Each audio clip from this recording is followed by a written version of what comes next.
Bagi Anda yang ingin bercerai, sedang bermaksud untuk membuat gugatan cerai, tolong renungkan satu hal saja. Walaupun banyak hal yang harus Anda pertimbangkan, tapi kali ini saya minta Anda renungkan satu hal saja. Maaf ya kalau saya agak tegas, agak belak-belakan kali ini. Kalau Anda merasa aku udah gak cocok sama dia, aku udah gak kuat, aku udah tersakiti. Pertanyaan saya kali ini mungkin agak menusuk, tapi memang harus saya sampaikan. Pertanyaannya adalah, Anda yakin Anda tidak punya andil atas masalah ini? Anda yakin tidak ada salah sedikit pun terhadap dia? Anda yakin yang salah hanya dia? Gitu. Mohon maaf, kalau ternyata tanpa Anda sadari ya, masalahnya itu ada di Anda juga. Maaf banget. Nanti akan menikah lagi, menikah sama siapapun, tetap akan sama. Karena sebenarnya masalahnya di Anda. Saya banyak mendengar kisah-kisah cekcok pernikahan, masalah pernikahan. Itu dua-duanya tuh ada salah. Bukan cuma salah satu. Dua-duanya ada salah. Kalau masing-masing ini egois, hanya menyalahkan saja. Tidak mau refleksi ke dalam, nggak mau memperbaiki diri. Lalu berpikir bahwa perceraian adalah solusi. Lalu cerailah mereka. Nikah lagi kan? Ketika menikah lagi tanpa ada perbaikan, tanpa ada terapi, tanpa ada mengubah diri, tanpa ada bebenah diri, masalah yang sama akan terjadi lagi. Ini memang hal yang ajaib ya. Seringkali kita menganggap orang lain yang salah. Oke, betul memang ada bobot salah dari mereka. Tapi tanpa sadar kita juga ada salahnya. Hanya saja pada banyak kasus, ketutupan. Jiwa kita ketutupan, gak bisa menyadari kita tuh ada salahnya juga loh. Kalau ternyata Anda juga tanpa sadar toksik kepada dia, maka maaf, nanti menikah sama siapapun, masalah yang sama akan terjadi. Saya sering ngomong di video-video YouTube di tahun-tahun yang lalu sebelum pandemi. Kalau mau cerai, tolong tempuh mediasi dulu. Ditengahi. Mediator tidak boleh keluargamu, tidak boleh temanmu, subjektif nanti. Jadi mediator yang profesional, yang gak kenal kalian, yang netral.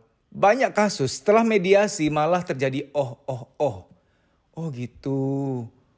Oh ya ampun, ternyata begini ya. Oh ternyata maksud dia begitu, aku salah paham. Oh ternyata apa yang aku lakukan dia gak suka. Oh ternyata begini, aku gak pernah tahu tuh.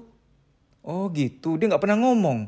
Akan ada banyak tersingkap. Ternyata begini, ternyata begitu. Akhirnya terselamatkanlah pernikahan itu. Anak-anak gak jadi broken home. Saya tuh setiap kali terima klien yang broken home, anak-anak yang masih remaja, saya tuh sedih loh. Sangat sedih.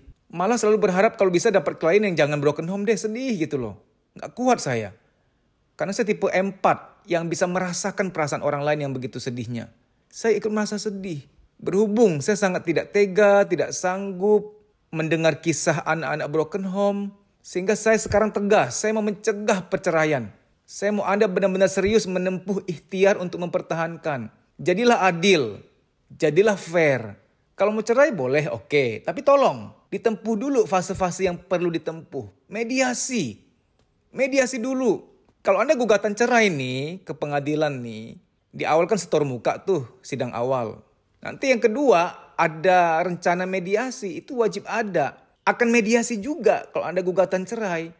Nah hanya saja kalau udah mediasi di pengadilan beda suasananya. Udah gak enak suasananya. Mencekam beda. Ada nuansa yang gak enak, ada perasaan bahwa dia udah gugat aku, dia udah gak mau sama aku, dia udah sejauh ini. Udah beda rasanya, frekuensinya. Mediasi paling ideal sebelum gugatan. Sebelum Anda mau bercerai, mediasi dulu. Saya mau sampaikan satu hal ya. First thing first. Ini istilah lama nih. First thing first. Artinya utamakanlah apa yang utama gitu loh. Kadang saya tuh bingung ya. Orang untuk menganggarkan pesta pernikahan puluhan juta gak pakai mikir tuh. Bisa sampai 100 juta lebih. Gak pakai mikir. Malah makin bangga, makin mahal, makin keren kayaknya. Makin mewah, makin keren. Tapi hanya untuk menganggarkan biaya konseling pranikah gak mau tuh. Padahal biaya konseling pranikah gak seberapa, gak seujung kuku uang resepsi yang Anda akan bangga-banggakan itu. Lebih baik ya, mewah dalam kelanggengan, langgeng itu lebih mewah yang sejati. Daripada mewah di pesta, tapi 2 tahun lagi, 3 tahun lagi gugatan cerai. Apa artinya fana pesta Anda yang 2 tahun, 3 tahun lalu itu. Termasuk ketika orang mau cerai. Gak mau loh menganggarkan budget untuk mediasi, padahal gak seberapa loh. Karena ketika nanti Anda cerai dan salah keputusan itu, biayanya, harganya jauh lebih mahal. Anak-anak yang tersiksa, anak-anak yang terluka karena broken home. Orang yang mengatakan bahwa Percuma juga bertahan mas, anak-anak juga tersakiti. Toksik ini bagi anak-anak. Anak-anak melihat kami tidak akur, tidak harmonis. Nggak baik juga melukai anak-anak. Orang yang mengungkapkan ini adalah orang yang nggak pernah mau merawat pernikahannya. Hanya mau terima jadi. Harusnya pernikahanku bahagia dong. Harusnya pernikahanku harmonis dong. Nggak pernah mau merawat. Udah lama nggak pernah dating sama pasangannya. Sibuk masing-masing ngurus anak sama kerjaan. Udah nggak pernah pacaran berdua. Kalau ada masalah pakai ego masing-masing. Nggak mau panggil mediator, nggak mau panggil konselor. Akhirnya banyak masalah nggak selesai gitu. Bom waktu. Nah ujung-ujungnya aku udah nggak sanggup. Udah nggak sanggup. Kenapa? Karena selama ini nggak dirawat. Perawatan tuh penting. Apapun yang nggak dirawat akan rusak. Kita tinggal di rumah yang grounded, rumah perumahan nih. Ada IPL, iuran pemeliharaan lingkungan. Apalagi Anda yang tinggal di apartemen. Ada biaya maintenance, lebih mahal lagi. Tubuh kita setiap hari ada biaya pemeliharaannya. Sampo, sabun, odol.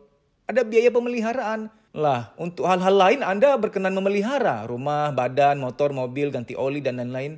Tapi untuk pernikahan Anda nggak pernah mau merawat. Mau terima hasil yang harmonis itu, tapi nggak mau dirawat.